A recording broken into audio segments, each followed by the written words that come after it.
Hoy vamos a revisar una parábola sorprendentemente chiquita. Escasamente ocupa un versículo y es una profunda enseñanza. Seguimos en el Evangelio de Mateo, Mateo capítulo 13 y verso 33. Mateo 13, verso 33, está hablando el Señor Jesús y dice: otra parábola les dijo: el reino de los cielos es semejante a la levadura que tomó una mujer y escondió en 3 medidas de harina hasta que todo fue leudado. Ahí termina la parábola. ¿Qué tal? ¿Qué tal? Una parábola casi microscópica, podríamos decir. Vamos a orar. Señor, te rogamos en esta hora la dirección de tu Espíritu Santo, para que al abrir tu palabra también nuestro entendimiento sea abierto. Ponnos en sintonía con tu pensamiento, Señor, de tal manera que al recibir tu palabra también estemos dispuestos a someternos a tu voluntad y a tus propósitos. Te lo rogamos en Cristo Jesús. Amén.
En los últimos años hemos visto cómo algunos movimientos sociales en distintas partes del mundo han iniciado con pequeñas cosas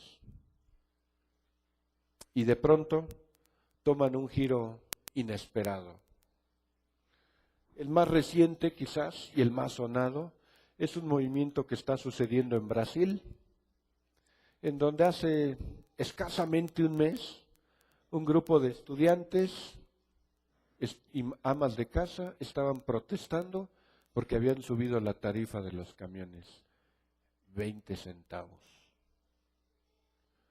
De pronto eran 5 ciudades, de pronto 10 ciudades que estaban teniendo más de 1 millón de manifestantes. ¿Cómo fue eso? ¿Cómo la gente se empezó a sumar? Y sociológicamente, pues hay muchas formas de intentar explicar esto. Pero podríamos hablar de muchas experiencias similares. Aquí en México tuvimos el año pasado un paro de maestros en Oaxaca y se fueron sumando gente y se fue sumando hasta que se volvió incontrolable eso, se cerraron las autopistas en Guerrero, ¿se acuerdan? Y que de pronto algo que parecía muy inocente, muy manejable, muy insignificante, de pronto empezó a tomar dimensiones prácticamente fuera de control. Y esto lo vemos todos los días. Europa, por ejemplo, que había sido un continente medianamente estable, manifestaciones en Portugal, manifestaciones en España, manifestaciones en Grecia, manifestaciones en Francia, y de repente nos preguntamos, ¿por qué y cómo? Bueno, hay cosas en las que difícilmente podríamos tener una respuesta única, pero lo cierto es que ahí están. Y pensaba también hace 12 años, 13 años, que fue que se derrumbó el muro de Berlín, que fue más o menos similar. Había una protesta y de repente se empezó a juntar la gente y se empezó a juntar, y de los dos lados del muro, y de repente los soldados vieron tanta cantidad de gente que ni siquiera se atrevieron a ponerse enfrente y empezaron a derribar el muro de ambas partes. Hoy tenemos una Alemania unificada, una Alemania que fue dividida por un espacio de 30 años, 35 años, por un muro. Y la pregunta es, ¿cómo surge esto? ¿De dónde surge? ¿Por qué surge? Bueno, si nos fuéramos hasta las últimas consecuencias, Dios pone en el corazón del hombre buenas intenciones. El ser humano fue creado para cumplir, ¿qué, Julio? Su propósito. Y ya dijimos, esta es la regla, y solamente Julio ha estado haciendo la tarea y su familia. Cuando les pregunto, ¿cómo están? Y en vez de decir, bien, afortunadamente, o estamos, que ya es ganancia, que es la respuesta de mucha gente, ¿cuál es la respuesta? Cumpliendo el propósito de Dios. Porque para eso fuimos creados. Así que cuando usted le pregunten, ¿cómo está? Cumpliendo el propósito de Dios. Porque si no, ¿sabe qué? Ya sabe lo que le espera, ¿no? Si usted no cumple el propósito de Dios, la pregunta es, ¿para qué lo quiere Dios aquí? Ahí la dejamos. Estamos creados para cumplir un propósito. Y Jesús ha estado hablando, ya hemos hablado por varias semanas en las parábolas que han antecedido en el capítulo. Jesús está metiendo un concepto que es nuevo en un sentido para los judíos, en otro sentido no es nuevo, porque está hablando del reino de Dios, del reino de los cielos. Y la pregunta es, ¿qué es eso? Y cuando los judíos escuchaban el reino de Dios, pues el reino de Dios siempre ha estado. ¿Por qué ahora viene a hablar de que el reino de los cielos se ha acercado? ¿Qué quiere decir esto? Y el Señor Jesús se tomó la molestia de platicar una serie de parábolas, tratando de meter este pensamiento en el pueblo de los judíos. Hablamos la primera parábola que fue la del sembrador, luego hablamos de la parábola de trigo y la cizaña. Luego hace 8 días la parábola de la semilla de mostaza, que curiosamente es una parábola que habla de un proceso lento y largo. La semilla de mostaza, cuando da ese fruto, es un proceso lento y largo. Y ahora pareciera ser que Jesús habla de un proceso rápido, casi diríamos ipso facto. ¿Y qué quiere decir esto? Bueno, pues es la parábola de la levadura. Hemos revisado entonces una parábola que tiene que ver con cosas cotidianas. Y ahora el Señor Jesús está hablando nuevamente de cosas cotidianas. Jesús compara el reino de los cielos, a la levadura. La levadura tiene un principio de fermentación. Y el pueblo de Israel en la antigüedad, todo lo que es el Antiguo Testamento, normalmente cuando se hablaba de fermentación o de levadura, era sinónimo, estaba asociado a la idea de corrupción, desintegración o impureza. Por eso, curiosamente, una de las fiestas más importantes, que es la fiesta de Pascua, la fiesta de la Pascua, el Señor le pide al pueblo de Israel que prepare pan sin levadura. Ahora, yo no sé si usted alguna vez ha comido pan sin levadura. No es muy grato el sabor ni la consistencia. De hecho, es un pan duro, como si fuera una tostada.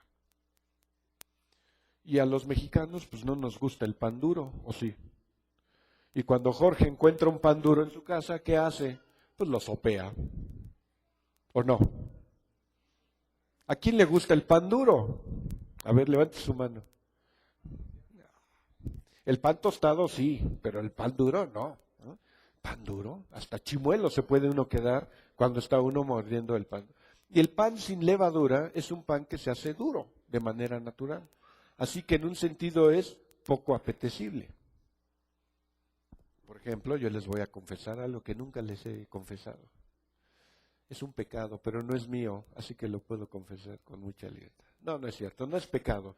Pero, por ejemplo, yo toda mi vida he sufrido cuestiones de encías. Tengo encías muy sensibles y entonces hay cierto tipo de alimentos que procuro evitar. Y uno de los alimentos que normalmente procuro evitar son las tostadas, que de repente las muerdo y se me meten entre los dientes, me lastiman las encías y francamente no disfruto la comida. Así que cuando me ofrezcan tostadas, tráiganme las remojadas, por favor. Esas sí me las como.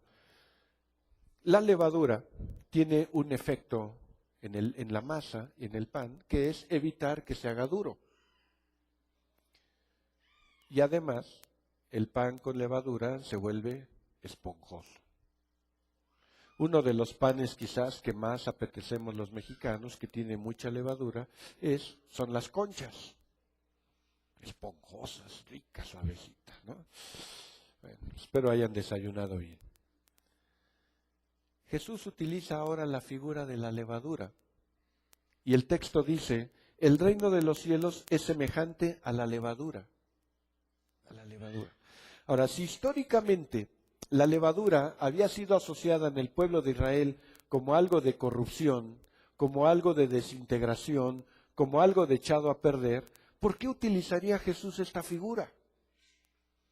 ¿Por qué quisiera explicar él el reino de los cielos con esta figura?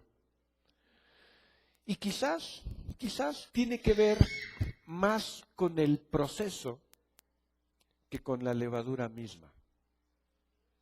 Y entonces Jesús está diciendo que una mujer toma la levadura, la esconde en 3 medidas de harina hasta que todo fue leudado.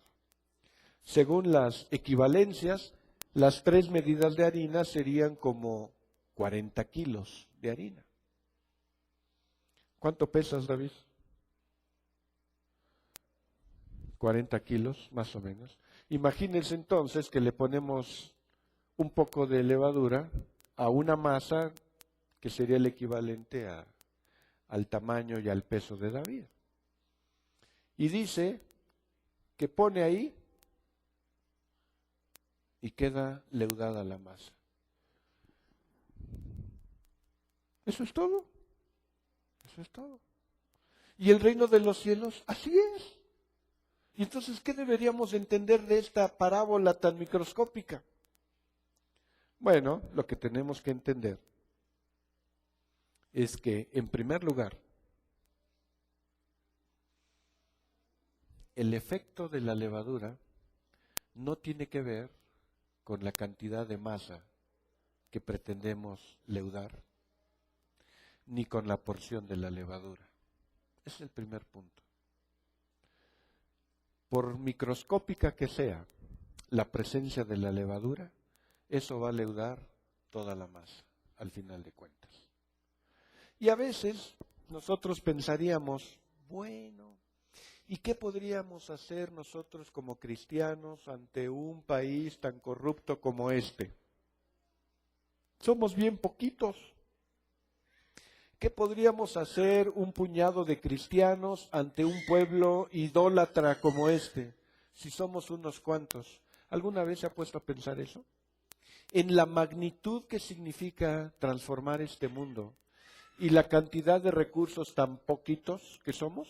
¿Alguna vez se ha puesto a pensar? Y al estar haciendo la analogía, pensaba yo, ¿a quién se le iba a ocurrir que con 12 hombres ordinarios, comunes y corrientes, iba a transformar la vida del hombre, la historia del hombre? ¿Alguna vez se ha puesto a pensar? Y es muy probable que algunos, los detractores, dirían, ¿y con 12 pescadores? ¿Y para la clase de pescadores? ¿Para los hermanitos? ¿Para esos cristianitos? ¿No es cierto? Que de repente oímos eso en un acto de menosprecio por la cantidad, pero se olvidan del impacto que eso tiene. No importa cuánta levadura pongas en la masa, el impacto que va a tener va a ser sobre toda la masa. Y entonces se calculaba más o menos estas 3 medidas, unos 40 kilos. ¿Para cuántas conchas alcanzará? Bueno, si calculamos que una concha pesa alrededor de 20 gramos, estamos hablando como para unas 800 conchas. Está bueno, ¿no? Poquita fermentación, poquita levadura. El impacto entonces tiene que ver, y la parábola tiene que ver más con el efecto que con la cantidad. Y a veces los cristianos tendemos a ver las cosas en nuestra perspectiva en función de la cantidad de recursos que disponemos o la cantidad de problema que estamos enfrentando, como si eso fuera lo más importante. Y lo que Jesús está queriendo mostrar es que no depende de la cantidad de levadura, depende del efecto que tiene la levadura sobre la masa. Y entonces, cuando de pronto la señora se da cuenta, ya toda la masa está leudada. Ese es el impacto que tiene. Y quizás deberíamos entonces de reflexionar más en términos del proceso que de la cantidad de levadura.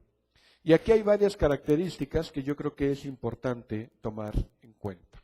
Primero, pareciera ser que el proceso de fermentación es un proceso microscópico. Es una acción oculta. ¿Alguna vez le ha pasado que se compra un paquete de pan Bimbo, y lo tiene ahí en su casa? Y lo abre y empieza a comer. Y luego lo deja ahí 2, 3 días, y cuando de pronto lo abre ya tiene ahí hongos. O un guisado que dice, ay, lo voy a guardar para el fin de semana. Y cuando abre el refrigerador, ya tiene hongos. O de repente esconde una rebanada de pastel para que nadie se la coma, y cuando la saca, ya tiene hongos. ¿Le ha pasado alguna vez? Y usted no se dio cuenta. ¿Cómo fue el proceso de fermentación? ¿Se ha dado cuenta? Cuando se da cuenta ya vienen las manchas, ya viene el hongo, y se abre la bolsa, de repente sale el tufo de la fermentación, ¿no? Dice, ¡ay, tira eso, ya está echado a perder! Ahora imagínese usted a un panadero que dijera eso. ¡Ay, esa masa ya huele agria, échala a la basura! Pues sí, es cuando está agarrando lo mero bueno. Es cuando está leudando la masa. Ahora el paralelo sería la fermentación con las bebidas. ¿Alguna vez ha estado en un lugar donde se fermenten bebidas, donde se preparen bebidas? Y dice uno, qué horrible huele aquí, pero qué bien sabe. Porque nos damos cuenta de algunos efectos externos, pero no alcanzamos a percibir el proceso interno que está teniendo la levadura. Y lo que la levadura está haciendo, para decirlo correctamente, aunque suene feo, está infectando la masa. Está echando a perder, está contaminando la masa. Eso es lo que hace la levadura. Después de todo, la levadura es un hongo también. Se le mete y empieza a hacer su trabajo. Así que la mayoría de nosotros no nos percatamos en el proceso. Es un proceso microscópico y es un proceso oculto que se da. Y cuando dices, ay, mira este pan, y lo partes, y tiene hongos, ¿y cómo se le metió el hongo? ¿Se ha puesto a pensar eso? ¿Alguna vez ha vivido esas experiencias? Y Jesús está utilizando esto que era del diario, una experiencia cotidiana.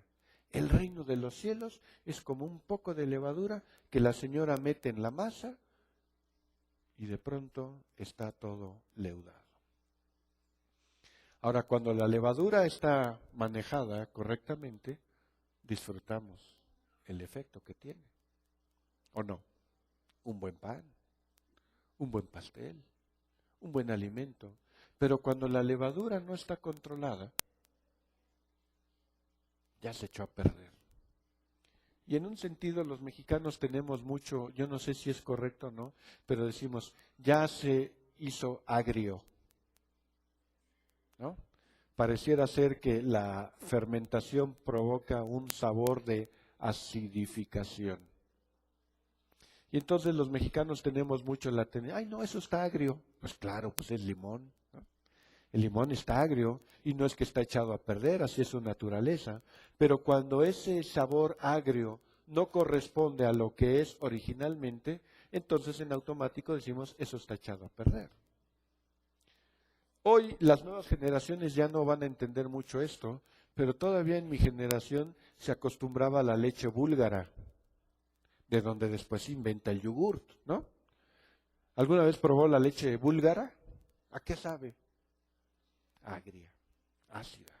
Y alguien dije, ay, qué horrible sabe. No, hombre, si está en su mero mole, está en su apogeo.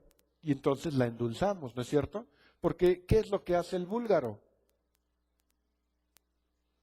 Fermenta la leche. Pero cuando está bien controlada, tomas la leche búlgara, normal, sin problema. Pero cuando eso ya se desborda, algunos dirían, es hasta un vomitivo esa situación. Y por supuesto, no es nada apetecible. Así que el primer elemento del proceso de fermentación es que es un proceso microscópico y que es de una acción oculta. No nos damos cuenta hasta que de pronto empiezan a aparecer las evidencias. Tiene hongos, empieza a oler, ya se llenó de... ¿Qué es? A veces el pan se llena como de una especie como de lama, ¿no? Moho, ¿no? Olores, colores inclusive, porque el pan se pone verde, ¿no? Ese moho se pone verde y dice uno, ¿qué es esto? Ok. Normalmente no vemos el proceso, sino vemos el resultado último. Así que está diciendo Jesús, el reino de los cielos es así, no se ve. Y pareciera ser que es un proceso microscópico, pero en su tiempo hace el efecto que debería haber. En segundo lugar, lo que está diciendo es que es un proceso silencioso. Ahí está, ahí está. Hay ciertas cosas que cuando se fermentan hacen ruido, empiezan a burbujear.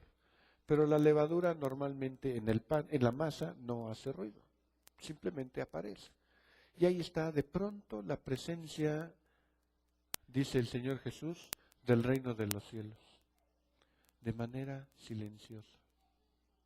Ahí está. Ahora, el que esté silencioso no quiere decir que está inactivo. ¿Me explico? Porque a veces la gente dice, pues si no hace nada los cristianos. No, lo que pasa es que a veces hacemos una labor silenciosa. Y el efecto puede ser mucho más importante. Otro aspecto del proceso de fermentación es que es un proceso misterioso.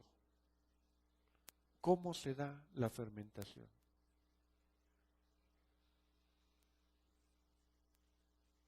Pues podríamos buscar algunas explicaciones, pero en el fondo es una experiencia misteriosa.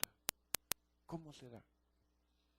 Y a veces uno, que ya medio sabe eso, dice, amarra bien la bolsa, y de todas maneras se fermenta. Mételo al refrigerador, y de todas maneras se fermenta. Es misterioso el proceso. ¿Será que el reino de los cielos es misterioso también? Por supuesto, por supuesto. No depende de nuestra capacidad de comprensión para que se haga el efecto que tiene.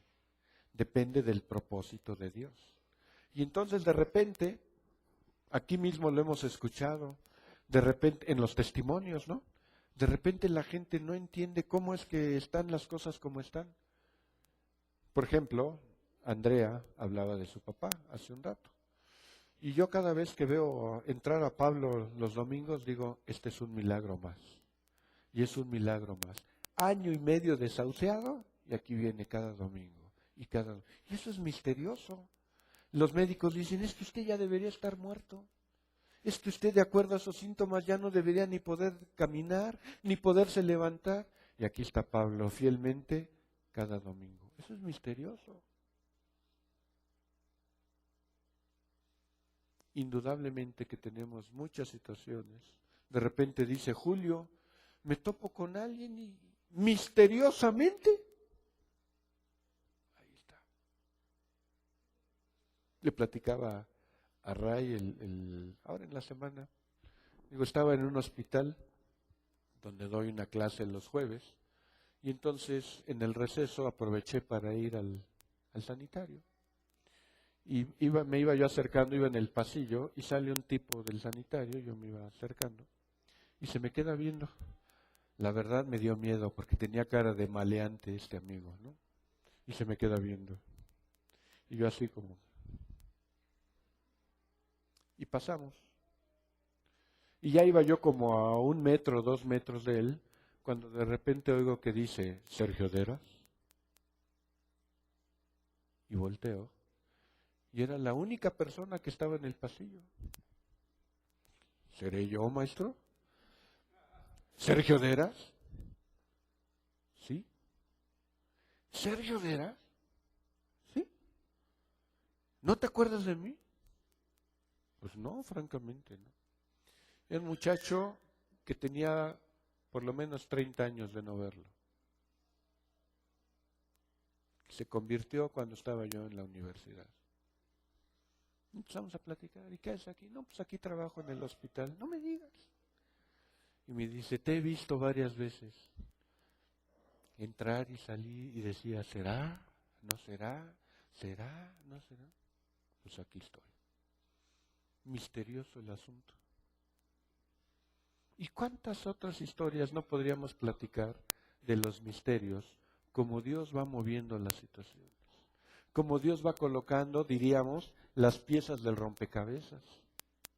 Dios tiene el control de la historia y eso lo hemos dicho una y otra vez. Dios es soberano. Y si usted tiene un problema de salud, déjeme decirle, el problema de salud no escapa a la soberanía de Dios. Y si alguien en su familia falleció, no es porque a Dios se le salió de las manos, está en la soberanía de Dios. Y si de pronto usted tuvo un problema y se queda sin trabajo, eso no escapa a la voluntad de Dios, está dentro de la soberanía de Dios. No hay nada que pase, dice la Escritura, ni siquiera se le cae a usted un pelo de la cabeza si no es por la voluntad de Dios. Todo está bajo control de Dios. Y eso es algo que los cristianos tenemos que asumir con toda tranquilidad. Me decía ahora en la semana una trabajadora social, el miércoles tenía una clase y la saludé, y cuando la saludo y la abrazo le digo, salió negativo. Y me dice, gracias a Dios.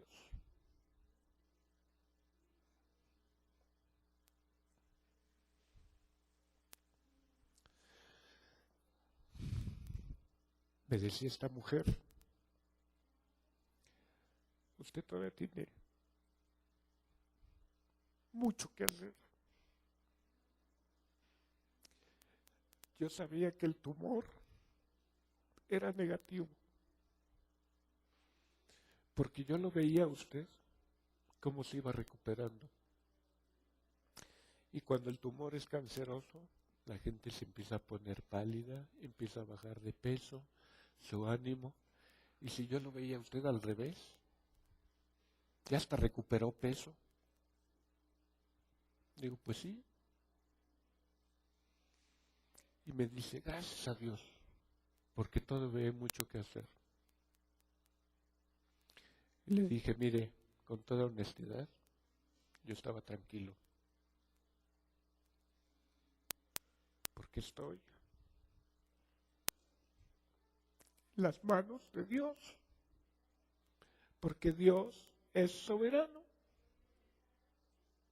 ¿Me explico? Los cristianos tenemos que aprender a dormir tranquilos. Porque Dios es soberano. El mundo y la historia están bajo el control de Dios.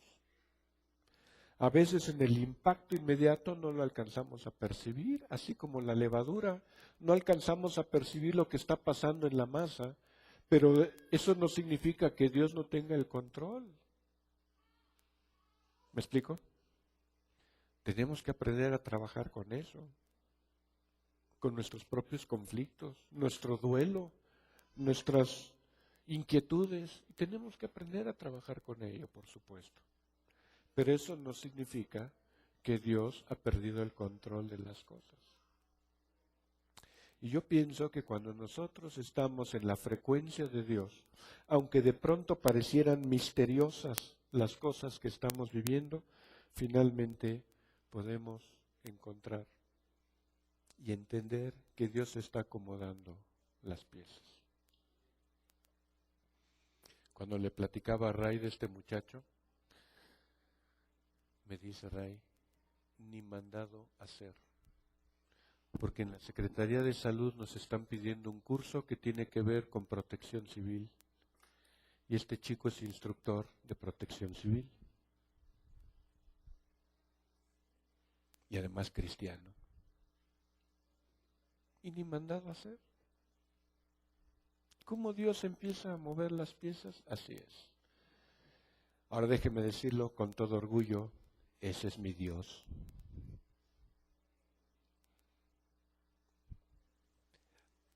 No sé si sea el suyo, pero es el mío. Y yo espero que también sea el suyo.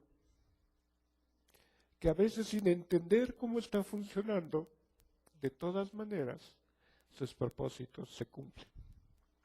Y aunque parecieran misteriosos para nuestro entendimiento y para nuestra capacidad, Dios está cumpliendo sus propósitos. Decía el Señor Jesús, así es el reino de los cielos.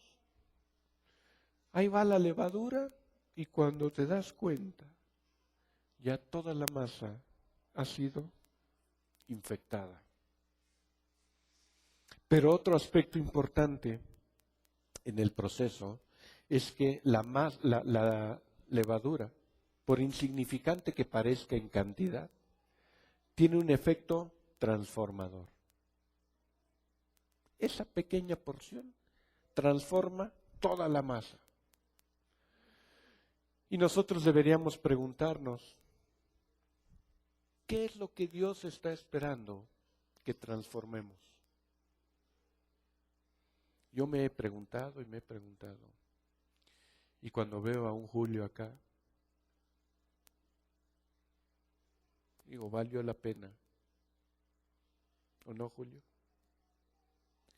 Y de repente uno dice, ¿qué es lo que Dios quiere que transformemos? No sé. Y Julio me decía en la última, hace unas semanas, Julio me conoció hace ¿cuánto? Unos 8 años, quizás, en algunos cursos. Y me decía, es que yo sabía que había algo más. El curso era bueno, sus respuestas eran buenas, pero yo sabía que había algo más. Bueno, llegó el tiempo y Julio pudo ir entendiendo qué era eso más. Lupita, así llegó aquí, terminó un curso el viernes y me dice, ¿qué hay atrás de esto? Eso me lo preguntó el viernes y le dije, ¿quieres saber? Te espero aquí el domingo. Y aquí estuvo el domingo y al mes se estaba bautizando. Y yo digo, qué misterioso es esto. Así es. La poca levadura o mucha levadura no depende de la cantidad. Tiene un efecto transformador. Los cristianos estamos llamados a transformar este mundo. De muchas maneras, de muchas maneras. Estaba pensando, por ejemplo, ahora en la semana, platicábamos mi hijo y yo de los Boy Scouts. Los Boy Scouts, una asociación cristiana, con la intención de que los niños no estuvieran ociosos, no estuvieran en la calle, que aprendieran cosas. La Cruz Roja, creación de los cristianos. La YMCA, que quiere decir Asociación de Jóvenes Cristianos.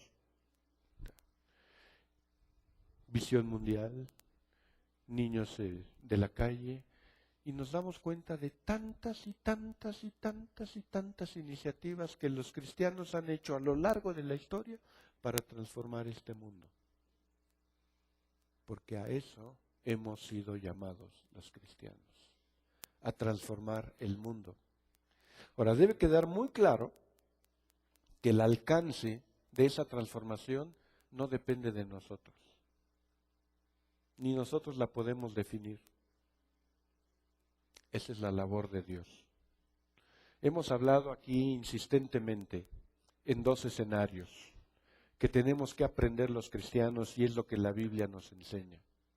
En el primer escenario nos queda muy claro que Dios es soberano y Él tiene el control de todas las cosas y Él hace lo que a Él le corresponde hacer. Eso me queda muy claro. Y el otro escenario es el escenario que al ser humano le corresponde ocupar. Y en donde hacemos lo que Dios espera que hagamos. Y el gran problema o los grandes problemas que se dan es cuando en nuestro escenario no hacemos las cosas y esperamos que Dios resuelva mágicamente. Por ejemplo, tengo un problema de salud pero no voy al médico. Tengo un problema de salud, pero no me tomo el medicamento. Y uno dice, ay, pues dependo de Dios y pues que Dios haga su obra. Dios hace su obra y usted hace su obra. ¿Me explico? Cada quien hace su parte. ¿Qué hizo la mujer, de acuerdo a la parábola? Pues puso la levadura. Esa era su parte. ¿Y qué hizo Dios? Fermentó la masa. ¿Me explico? Dios no sustituye mi trabajo. Y el otro problema es cuando nosotros queremos sustituir a Dios. Y como Dios se tarda en responder, esa fue la respuesta de Abraham, ¿no? Y de Sara, pues vamos a echarle una manita a Dios porque a lo mejor ya se le olvidó la promesa. Y ahí viene Ismael. Y por causa de eso, 6,000 años después, siguen peleando los judíos y los árabes por causa de eso. Y muchas otras historias que hay en la Escritura.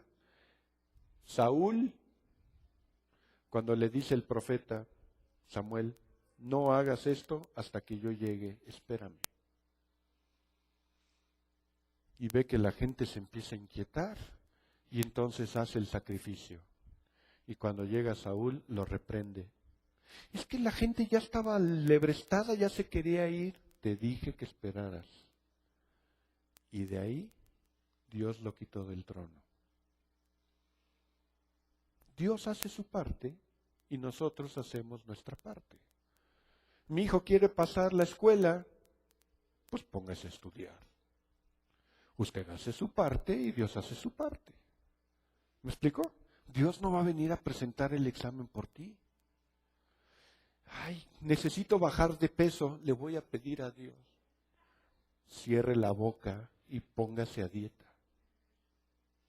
Necesito dinero, se lo voy a pedir a Dios, pídaselo y póngase a chambear. Dios hace su parte y nosotros hacemos nuestra parte. En la parábola es muy claro entonces que el reino de Dios es la levadura. Y ahí va y va a hacer su trabajo, pero la mujer hizo su parte.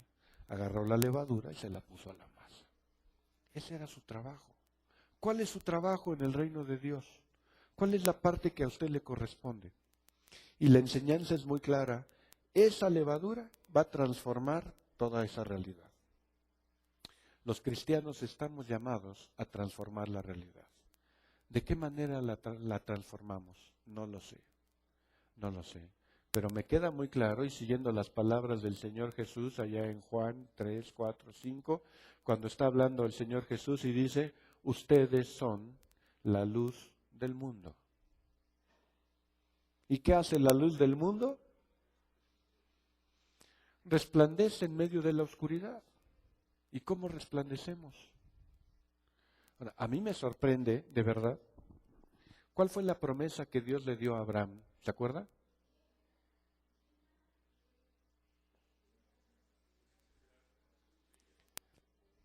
Que iba a tener una gran nación, pero además, ahí no termina la promesa. Y en tu simiente serán benditas todas las naciones, todas las naciones. Está hablando del pueblo de Israel, el pueblo judío. ¿Se ha puesto a pensar de qué nacionalidad era Einstein? ¿De qué nacionalidad era Freud? ¿De qué nacionalidad era Marx? ¿De qué nacionalidad eran los grandes pensadores? Los grandes científicos, judíos, judíos. Esa bendición la seguimos disfrutando hoy, porque gracias a muchos de esos judíos seguimos recibiendo. Y el Señor Jesús vino del pueblo judío también. Estamos llamados a transformar.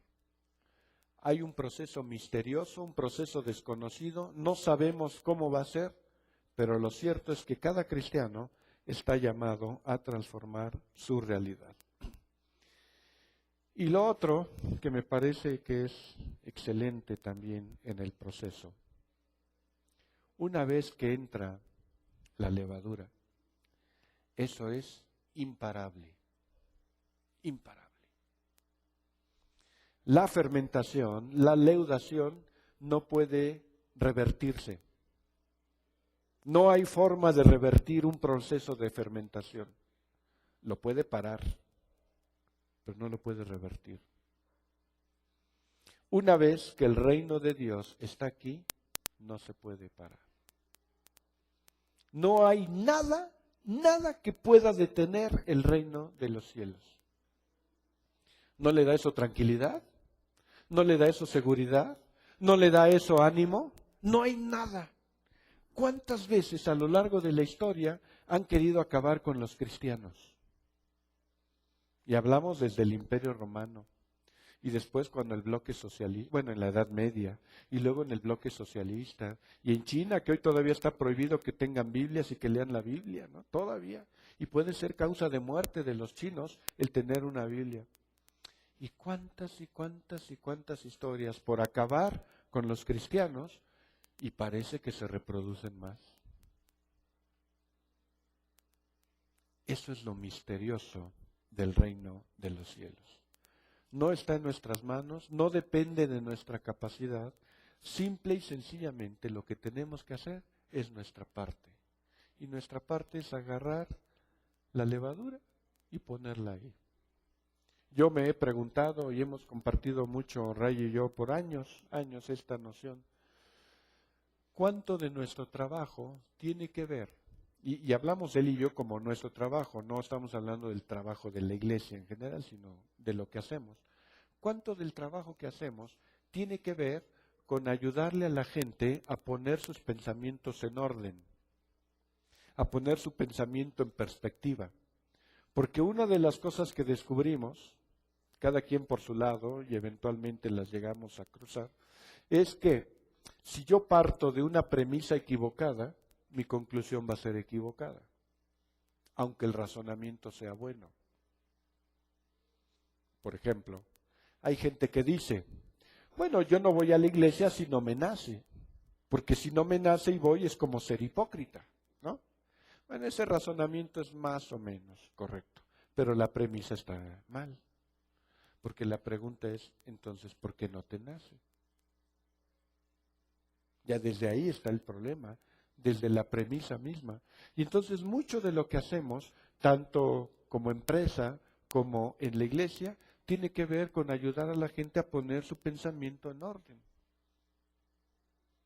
Quizás eso tiene que ver con el impacto de la transformación a la que estamos llamados los cristianos. A poner el pensamiento en orden, con los vecinos, con los empleados, con los familiares, con los proveedores, con los clientes, ¿o no? Finalmente estamos llamados a eso. ¿El reino de Dios entonces será igual? Pareciera que es una acción oculta, silenciosa, misteriosa, transformadora e imparable. Yo creo que sí. Y que estamos llamados a comprometernos de esa manera. Usted hace su parte y Dios hace su parte. Y lo demás es lo de menos. Dios nos está llamando entonces a participar en el reino, en su reino, como una labor imparable. Ahora, esto es como una locomotora, y espero que quede claro el ejemplo. Una vez que una locomotora se pone en marcha, usted no la puede parar aunque se le ponga enfrente. Inténtelo. Mejor quítese. Una vez que el reino de Dios está en marcha, nada ni nadie lo puede detener. Es más, hay la promesa de que ese reino va a culminar en todo su esplendor al final de los tiempos. Ya nada lo puede detener. ¿Y sabe qué? Uno de los grandes engaños que Satanás ha querido meternos a toda la gente es que él tiene el poder sobre todo y que él puede disponer de las cosas como él quiere. Y la verdad es que los cristianos tenemos que afirmar la soberanía de Dios. Es más, uno de los grandes engaños tiene que ver con las luchas del fin de los tiempos. Y a veces la gente piensa, a veces no piensa, que el pleito va a ser entre Dios y el diablo. Y la Biblia no enseña eso. La Biblia enseña que Dios es el creador y el diablo es un ser creado. Por lo tanto, Satanás, que es un arcángel, va a pelear con otro arcángel. ¿Me explico? No va a pelear con Dios.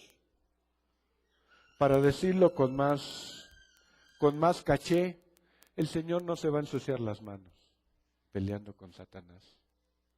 Satanás va a pelear con uno de su talla, que es otra criatura. Dios no va a pelear con Satanás. Y esas son ideas que de repente Satanás nos ha querido meter en la cabeza. Y si es así, entonces no va a faltar. ¿Y si Satanás gana? Nada puede parar el reino de los cielos. Dios ha iniciado la obra y ahora nos está invitando a participar. La pregunta es, ¿y cómo le va a responder usted? Bueno, pues solamente a los que le quieran responder, les invito a que se pongan de pie y lo vamos a responder cantándole al Señor.